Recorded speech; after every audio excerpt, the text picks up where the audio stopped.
OBC समाज दुरावला हे समजल्यावर यात्रा काढताय शरद पवारांच्या मंडल यात्रेवर फडणवीसांची टीका। वर्षानुवर्ष त्यांनी ओबीसी समाजाला केवळ पाण्यात बघितलं, फडणवीसांचा हल्लाबोल।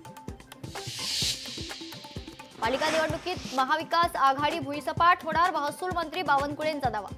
महाविकास आघाडीनं वेळीच मतदार यादी तपासून घ्यावी, हरल्यावर बोलतील मतदार यादी चुकीची होती, बावनकुळेंचा हल्लाबोल। मतदान वाढवण्यासाठी ज्याप्रमाणे पवारांना लोक भेटले तसेच ठाकरेंनाही काही लोक भेटले। 60 ते 65 जागा जिंकून देऊ असा दावा केला शरद पवारांच्या गौप्यस्फोटानंतर। संजय राऊतांचा दावा।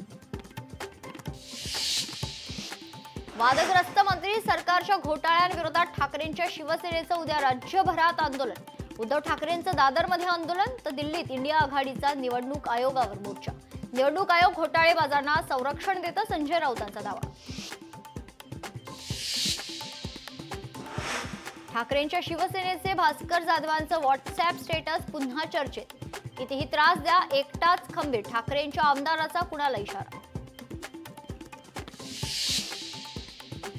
कल्याणमध्ये स्वातंत्र्य दिनी चिकन मटणावर बंदी, नियमभंग केल्यास पालिकेकडून कठोर कारवाईचा इशारा। पालिकेच्या निर्णयावर जितेंद्र आव्हाड भडकले। चंद्रशेखर बावनकुळेंकडून कोराडी दुर्घटनाग्रस्त भागाची पाहणी, येत्या महिन्याभरात चौकशीचे आदेश। दुर्घटनेत 8 जण जखमी झाल्याची माहिती। शरणू हांडे अपहरण प्रकरणी 7व्या आरोपीला 2 दिवसांची पोलीस कोठडी, सोलापूर जिल्हा न्यायालयाचा निर्णय।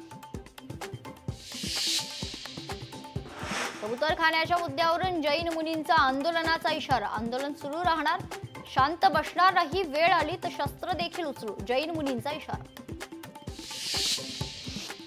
धाराशिवमध्ये पाणी आणि रस्त्यांच्या कामासाठी 334 कोटींचा निधी मंजूर। अमृत योजनेअंतर्गत पाणी पुरवठा योजना राबविण्यात येणार, मुख्यमंत्र्यांच्या हस्ते भूमिपूजनाचा कार्यक्रम होणार।